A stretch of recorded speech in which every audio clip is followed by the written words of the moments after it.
Yes, so I have some good news. Tories are facing complete electoral oblivion. So let's go to...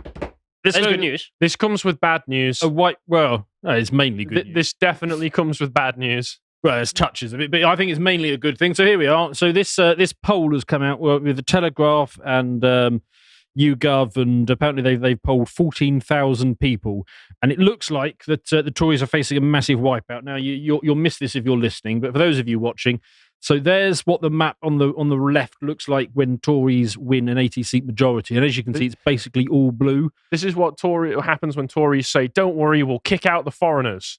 Yes, and on the right, yes, what happens when they don't? Yes, quite, and yes, on the. So I mean, for those who aren't UK based, you might be slightly confused because you can see on the right hand map that there is still an awful lot of blue on that map. It looks like they're sort of doing rather well. But they're big constituencies with no one in them. So essentially, the way it works in Britain is if you have a garden, you vote Tory. And if you don't have a garden, you vote Labour. And if you do have a garden and it's got a chicken coop in the end and you live opposite a microbrewery that charges you £12 for a latte... And you love the taste of cum... Yes. You vote Lib Dem. Yes, exactly. Yes, exactly that. So, yes, according to this... yes, to the point. So, yeah, even though there's lots of blue on there, that is an absolute thrubbing. So, basically, the only bit the Tories have got are the bits where the people have not only gardens but very, very large gardens and probably a pony stable. So that's not good. Anyway, so I see this graph in a bit of a weird way, perhaps. This map, yes, yeah, good point. Yes. Which is that, of course, it's basically just switching out a bunch of blue stuff for a bunch of red stuff and, well, the cum guzzlers, which means nothing. And they'll all do the same thing. Yeah. You know Futurama. Do you remember there's that episode of Futurama where they're watching the political debates and it's literally two clones of the same person arguing that my policy goes too far enough, and the other one goes, no, my policy will also do the same thing and go a little bit more too far enough. Basically, yes. They're literally the same person. That's what this is. Because British politics is way more uniparty than American politics. But what we're all looking for is basically reform or someone to break through and then destroy that consensus. Well, I was going to get to this later on, but it's not so much even a uniparty. It's just they just have no policies. There's nothing there. Yes. No. I mean, there is one overriding policy. Yes. Kill Britain. Yeah. Infinity Africans, yes. Hi folks, we've rolled out a new feature on the website, which is the ability to pay for an individual piece of content. So usually it's £5 a month every month to subscribe to all of the content on the website. But I appreciate there are going to be people who simply don't want to do that. They would be interested instead in purchasing a single piece of content for a lower amount, and they've got a particular niche that they're interested in watching. And so they don't want every single piece of content. They just want this one thing. So we've introduced this function where you can just simply purchase the one thing for £1.89, which I think is about $2.30 at the current exchange rates. And then that's just yours forever. So there's no sort of commitment there. There's no rolling subscription. It's just that one thing. So that's an option now that's on the website. It's completely live. It's completely available. And please go and enjoy it. Something funny happening there that's actually of consequence. Because, I mean, to be fair to the S&P, they do have at least that one policy of leave Britain. I mean, they kind of like retard that. And then go straight into leave Britain and then import Infinity Africans. Don't want to get into that side because obviously they're not the smartest. But, well, they are dying as the end result of all that, which, I mean, that's an effect at least. That's a change. The S&P becoming far more less relevant. Yes. But that's all I see. That's all. Yeah, there is that. Right. So anyway, reading from the article, the Conservatives are heading for an electoral wipeout on the scale of 1997 by Labour, the most authoritative opinion poll in 5 years has predicted. YouGov survey predicts that they will attain just 169 seats, while Labour will sweep to power with 385, giving Keir Starmer a 120-seat majority. So this is being linked to 1997. Quick reminder on that: the Tories lost 165 seats, so almost exactly the same number of seats. And back then, Labour had a majority of 180, 179. I'm trying to find Swindon South. Yes. You've got into the interactive map. Yes. Swindon North. So Swindon, I think, goes Labour and Chippenham, Swindon North, Labour, East Wiltshire. It's just tiny. It's too tiny. Yes. I'm curious what's going on up here. You looking for Crewe now, are you? Oh, that's definitely going to be Labour. Oh yeah, definitely. In this horde of red, where could it be? Yes. Yeah. Where are you? Red one. Bolton, I think it's a bit further south. Tatton, Congleton. John. Point is, Harry. Anyway, I'm gonna change the tab. So the point, Everything is terrible. Yes. We're all doomed. yes. So big wipeout. So here's the really good news. This is a bit to cheer you up. These are some of the people that are going to lose their seat. So Jeremy Hunt. Did I say the surname correctly? Jeremy Hunt. He's going to be going. He's the guy who wanted us basically lock down CCP style. He's just a complete and utter worm. Grant Snaps, worm, he's going. Johnny Mercer, good news, complete worm, he's going. Penny Mordaunt, right? She appeared to be good a few years ago. She gave some good speeches, and then she published that book with Bill Gates. It was all copy-pasted Tony Blair stuff. Yes. So I'm pretty happy about all of these complete and utter betrayalist worms getting chucked out. I'm a bit sad about some of the people at the bottom, like Ian Duncan Smith. I mean, he's basically all right. And John Redwood, I definitely like John Redwood.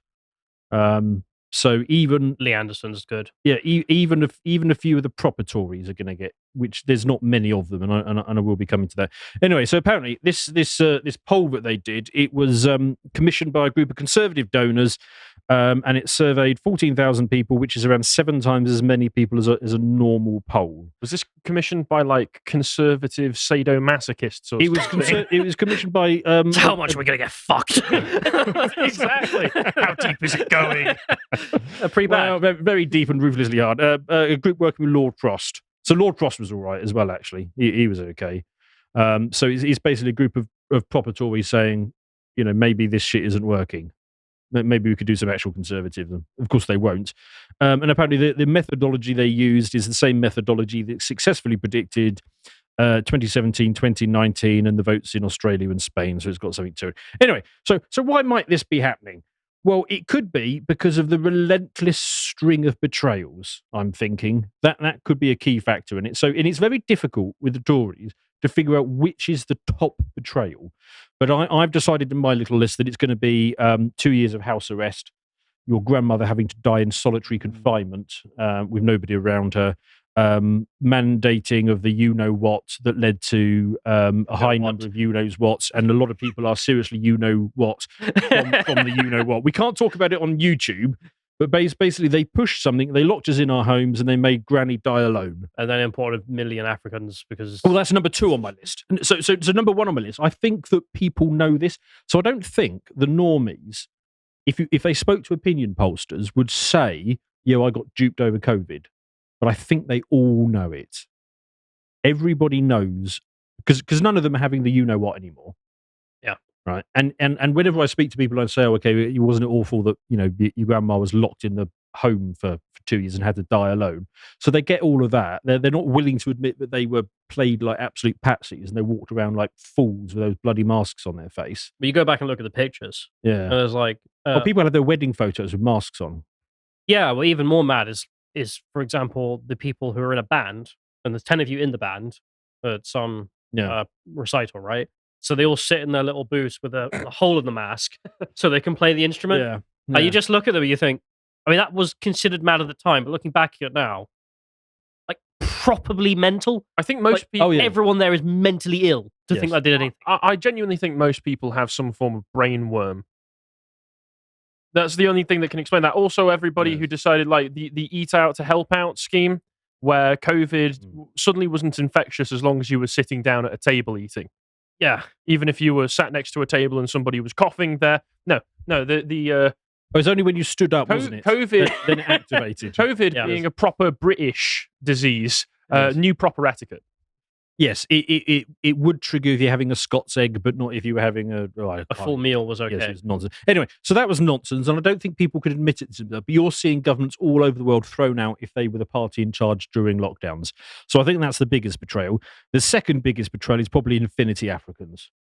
But we may have covered that once or twice on the Lotus Eaters, so I can probably... Maybe. Yes, I can probably move on. Number 3 in the biggest betrayals, I'm going with highest tax burden since the 1950s. So we look back now, because at the time I thought, the Tony Blair government, this isn't on really. This isn't cricket. This isn't very good. But it turns out poor showing, old chap. Quite so. But yeah, I thought this Tony Blair chap's a bit rum, isn't he? Anyway, but turns out that was the heyday, because we had 40,000 Polish people coming over, and taxes were a bit high. But now we've got Infinity African and the highest tax burden since the 1950s. It is remarkable looking at this graph that the Telegraph have on screen here. Yeah. If we make sure that's on screen, John, how the Conservatives have been completely wiped out 7 out of the top 10 times when there's been a complete wipeout. And yet they are the cockroach of British politics, aren't they? Repeatedly throughout an entire century, people have said, don't like you anymore. Go away. Yeah, it's a bit even after the end of the Second World War, they went, all right, we've had about enough of that. Thank you very much. And they still carry on. It's remarkable. Well, even though you won World War II, you're still terrible. I still hate you, by the way, says the entire country. It's a bit like that group that keeps getting thrown out of countries, and people keep bringing up on the comments. No, it is. And the people in the comments are always saying, therefore, that proves something. Okay, I don't know whether that's true or not, but look at that. I mean, are you saying the Conservatives are going to make it illegal to criticise them? It's going to be hate speech now. How did we they literally did they did bring in a law of that, didn't they? The online harms bill. But yeah, it's Robin Day, who was a speechwriter for Margaret Thatcher. He actually wrote a book. I can't remember what it's called now, but he basically went back through the entire history of the Conservative Party about how, even from the early days, like the 1800s, they always betray their voters every single time. That's the funny thing. People have pointed out that repealing the Corn Laws, which is seen as this great liberal victory for England, was done by the Tories, and the voting population didn't want that. They said, no, don't repeal the Corn Laws. We want our industry protected. And they said, we're going to do it anyway. Yeah, you think that's giving away the empire? I mean, everything. Oh, yeah. Everything, all of it. Anyway, so I mean, I've got a bit of a background with this party. So I mean, my first sort of job out of university was going working on the Michael Portillo campaign when he was going to become leader back in 2001. Now he didn't win in the end because of various complicated reasons. But anyway, so I was then a regular in Westminster for years, at least once or twice a week. I'd pop down to the house and go and have drinks in the strangers bar, and I knew loads of people there, so I used to spend exchange sexual favors. I didn't do that. There are a lot of homos in politics, I will give you that. but so I was a regular in this scene for ages, and I sort of knew them, and so I saw it from the inside about how it started to turn. And I think the big turning point would have been 2005 when Cameron came in. Because we had a choice basically between David Davis, who was a proper Tory, ex-SAS, working man, sensible Tory chap, against Cameron, bottom. Yes. Quite. And then the really worrying thing for me. Is that really how the party organises itself? Almost certainly. The two factions of the top. There was a bottoms-up revolution in 2005 of the party, and it's been downhill from there. Right. Anyway, then after that, after Cameron came in, right, all of the MPs that I knew started going a bit weird because they started idealising Blair, and they started calling themselves Blue Blairites or something like that. They started to really openly admire him, and of course they can't go to the country calling themselves Blue Blairites, so they eventually invented this term called moderniser, and so they all started to become modernisers, and that was the point where I started to really sort of peel away from it. It's like, what the hell are you guys talking about? And by the time of the 2010 election that they ultimately won, they were going all in on this. I was saying, no, you don't want to do this. So basically the country's gone this way with Blair. Now is not the time to emulate him. Now is the time to go the other way entirely. But they got so fixed in their head that they had to be Blue Blairites that basically it became a Blairite party. It became an entirely Blairite party. And the other thing that was by design, as David Cameron himself has bragged about in The Spectator, was it? Which at the Times, whichever one it was, where he said, yes, I turned the party upside down and implemented loads of quotas and other such DEI measures. We knew it as DEI. So that and I'm proud of it. That's what I did. Please put it on a plaque. Remember me for this specifically. So that was going to be my exact next point. So basically what Cameron did the long-lasting damage, as you've alluded to, is he basically changed the selection criteria for Tory MPs so that if you were a Conservative, you weren't allowed to get selected for a Conservative seat. Okay, unless you were on an all-woman shortlist, for instance. Yeah. you are reading my notes, Harry. I'm genuinely not. This is exactly the point. So I'm reading your mind, Dan. Basically, what he wanted was pure blank slate modernizers. Okay, the only exception that he made to that was if you're a bit brown, then you're allowed to have some conservatism, because there's a limited number of brown people who wanted to be Tory MPs. So therefore, they couldn't really have the filter of brown and not conservative, because it would have been too difficult to find. They all go and join Labour. Yeah, and that's why in the last leadership election, the only people who were expressing views that were vaguely conservative was Kemi Badenoch and Suella Braverman, because the only people after 2005 who were allowed to be conservative. Gone through the filters. Was that? You've gone through all those filters. Yeah. And what you're left with is exactly that. Yeah. Yeah, exactly. So that's why you've got the entire party these days of people who are just blank slates. You can basically just copy and paste policy from the WEF onto these people, and they believe it. All they have is like fashionable opinion. So it's like eco-mentalism and globalism and all that kind of stuff. The only exception to that was 2019 when that red wall was won. So remember all those northern seats? Why don't you skim me back to that map above?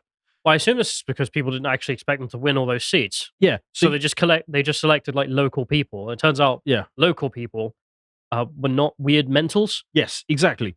So basically this band across Let's here. Not discount Boris Johnson also saying Brexit will be Brexit, and everybody, even though he never outright said it, everybody kind of assumed that meant, oh great, we'll reverse Blairism. Yeah. Yes. So basically, this band across here was always supposed to be Labour, and then Boris Johnson won it. And because they didn't expect to win it, they let people stand for Tory MP who are actually Tories. So now you've got this weird schism where you've got a whole bunch of people who want to do conservative thing, a couple of bit brown people who also want to do conservatism, and then the old guard like the John Redwoods who want to do conservatism, but the majority are just eco-mentalist. Come guzzling wankers. I mean, put that on your resume. Yes, I mean, I don't want to be too rude about them, but that's an amazing career in politics. Broadly, that. Yes, well, the funny thing is I was having dinner with an MP and he said something very similar, which is that yes. He's from one of the seats that did flip, and he just got selected because no one thought he was going to win, so they just let a normal person run. And him and all his friends from those seats are all in a group together. And the day I had dinner with him, he's sort of just sitting around and kind of moping like they screwed everything. We had all this power and they've screwed it all.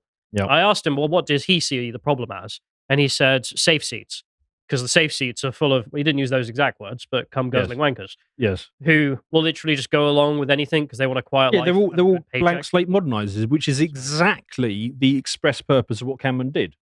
It seems that the new MPs also have the same opinion. They know. Oh, yeah. It's exactly what happened.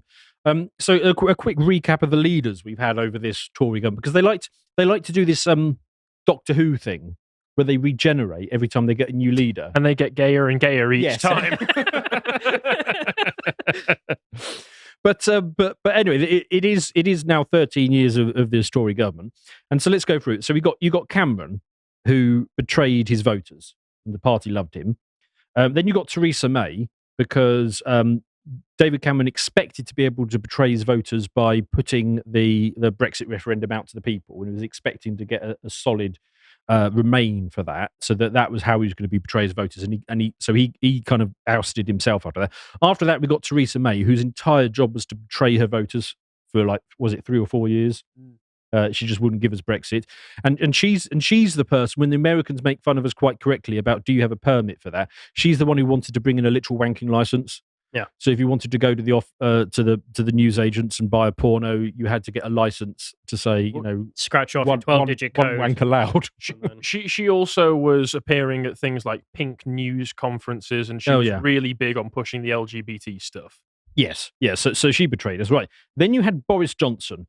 Now, there are 3 stages to Boris Johnson, right? So first of all, he didn't betray the voters when he started to do Brexit, right? And the party hated him. Right. Then he did betray his voters by locking us all up for 2 years. 3 months in. Yes. 3 months in. 3 months later, he then flips to betraying the voters, and the party loved him while he was doing that. And then towards the end, for about another 3 months, actually, he basically started to ease up on the lockdowns and basically assert himself a little bit and saying, okay, this has gone far enough. And as soon as he stopped betraying the voters, the party immediately couped him. You're not betraying your voters hard enough. You have to go, right? Then we had Liz Truss, and yeah, and and then she got cooed. Liz, for a reason we still don't really know. Liz, nice but dim. I mean, she's not terribly bright, but she had the right ideas, and she wanted to give the Conservative voters, what they wanted. So she started to do things like, okay, let's have lower taxes and smaller government, and she was immediately cooed for not betraying the voters. That's when we had Jeremy Hunt airdropped in. Yes. And then we got Rishi Sunak, who is basically the perfect Tory, because he scores everything that David Cameron wanted. So he's a bit brown. All right. Only a bit, though. Yes. He's got no opinions whatsoever. Can you name a single Rishi Sunak opinion on anything? No. Okay. He's rich. Oh, well, he likes video games. Rishi Sunak enjoys playing video games. Yeah. It's like something a blank slate would say, though. Like, not even naming the games, just I enjoy movies. Right, what video games does Rishi... It's going to be like I know FIFA, the king of Call of Duty. He's going to be... It wouldn't even be Call of Duty, though. It would be something even blander. The king of Saudi Arabia, I happen to know he plays Assassin's Creed. Like, he just tells you what games he plays. Oh, okay. King of Saudi Arabia? Yeah. Not MBS, the literal king. He's like 97, isn't he? Oh, wait, no, I mean MBS. Then, okay, right, fine, Sorry. okay. Wait, okay. I think you are right that it is just blank slate. Yes. An interview with Politico reported that he loves games, while Tatler claims that Sunak is a fan of detailed models of spaceships as well as video games. I like food. A man of many personalities. Okay. Sunak was asked if he preferred Mario World or Mario Kart, with the 42-year-old confirming Mario Kart is his preferred game. There we go. So that's a boomer answer. That's I've heard of that video game. Yes. So now we know the kind of character that Rishi Sunak complete and utter blank slate, and again, the WEF can just copy and paste whatever they want onto him, and there you go. You've got a prime minister. He's a bit brown, got no opinions, very rich. Yes. Likes Mario Kart. Yes. Colonialist. Yes. Now, next up, we need to ask him which his favourite course is. What's your favourite track on Mario Kart? Then we really need to dig deep with Sunak. What kind of man are you on the inside? Yes. Anyway, so that's going to be the end of the Tories, and then we're going to get Starmer. Now, the interesting thing about Starmer is obviously Cameron decided that the only way to win was to remove all flavour whatsoever and just all out betray your party. So what is Starmer doing? Well, Starmer, since he's got into being leader of the Labour Party, the first thing he did was purge the Labour Party of anybody who actually believes in anything. So all the Corbyn people have gone. Anybody else who had a view on anything is gone. Right? And the next thing he's done is he's basically gone around purging the Labour Party of anything that vaguely resembles a policy. So again, there's just like no policies. Yeah. So this is like the meme of the McDonald's burger not tasting of anything. But at least it makes sense in his case, because it's like the current flavour of my party is anti-Semitism. Yeah. So bland nothing flavour is probably electorally a little bit better than that. But that's all he has to do, because there is the other thing that this poll shows is that there is no increase in support for Labour, and they're going to win a massive majority. Amazing. Yes. What games does Keir Starmer enjoy? Oh, it's going to be. Do you reckon he's got? It's going to be weird sex stuff with children. I'm actually more of a Smash player myself. Mario Kart, I never really had the taste for personally. What the fuck is that accent? Keir Starmer has a weird voice. So Keir Starmer's Trilateral Commission. Now, Trilateral Commission was set up in the 50s to push for a one world government. And in the early days, they were very open about it. They gave speeches saying about they're all up for one world government, all that kind of stuff. And basically, by the 70s, they started to realize that people didn't like that sort of thing. So they just stopped talking about it. So we're supposed to believe that the Trilateral Commission is still meeting twice a year. What, because they just like what food they serve or something? It's like, oh yeah, they got really good buffet options, so we keep turning up to it. No, they obviously still believe in a one world government. They just don't talk about it anymore. And he's a member of that. He's also the guy who says that he feels more comfortable in Davos than in a British pub. So well, I mean, British pubs have a reputation for kicking him out recently, don't they? Well, yes, there is that. So basically, what we're left with is British politics is just it's a just vacuum. blank slate blandness. Well, that's why I'm very excited about reform, to be honest, because this poll is what it is, and there's still, a year until potential election. And a lot can happen at that time, obviously. And with the whole thing being a vacuum, I mean, correctly, Keir Starmer's assessment was to just vacuum up the entire party. Yeah. And then the Conservatives think that, I don't know, is the ideal man for their candidate as well. It's just an open space. Just walk in and take it. Well, they And if seem you're to be Nigel failing to Farage, do that. yeah, I mean, it's not easy, Yes. don't get me wrong, but if Nigel Farage wants to, I'll continuously keep saying it. Yes. This is his moment. I don't think he's ever going to get a better one. I mean, he never got a better one before now, in which both sides look just utterly empty. Yeah, also, there's no increased support for Labour, so it's wide open. But the British public just doesn't seem to work on that basis, so they're probably going to ignore them. Plus, I'm a little bit concerned with reform. I mean, they do seem to be a bit Tory light in some respects. So I don't know. We will see on that. But anyway, they are fielding Bo. Yes, well, they were fielding me, but they chucked me out. Oh, did they? Yeah. Really? What Yeah, did they you chucked me say? out. Well, no, because what it was is they came to me like a year ago and said, "Do you want to stand for us?" So I was like, "Oh yeah, all right then." And then I said, "You do know that I have opinions and stuff, and I'm not going to change them." And they said, "Oh yeah, that's fine, that's fine." Anyway, so their team of offence archaeologists at head office, they started going through my tweets, and eventually they got to like 7 years ago or whatever it was. You remember the Manchester Arena bombings? Oh, all those kids got blown up, and then there was like a newspaper article that came out that showed that we were tracking whatever it was, like thousands of jihadis, and the local mosque that this guy went to was key in radicalizing. And I replied to that saying something like, "Okay, well, any mosques that are involved in radicalization need to be shut down, and foreign-born criminals should be deported." And they saw that, and they booted me out of the party. I find that funny, though, because everyone I've met from that party, you ask them or say something like that, they're just like, yeah, based. Yeah, but their offence archaeologist team at head office was like, yeah, that's a canning offence. It's the upper echelons of the party that are going to be dictating things like that as well. I think, wasn't Steve Laws also running for them? And then he said something like, "We just need to deport all the foreigners," and then they're probably on a hair trigger. Anyone who talks about deportation is just like immediately just booted out. That conversation might have been radicalized recently. So. Well, yeah. If you appreciated that episode from the podcast of the Lotus Eaters, you can go to lotuseaters.com to get access to all the premium content on the site, such as the Brokenomics series, this episode on the economy of Rome. If you'd like to find out what else is being put out, you can follow on Twitter at lotuseaters_com on Twitter. Thank you and goodbye.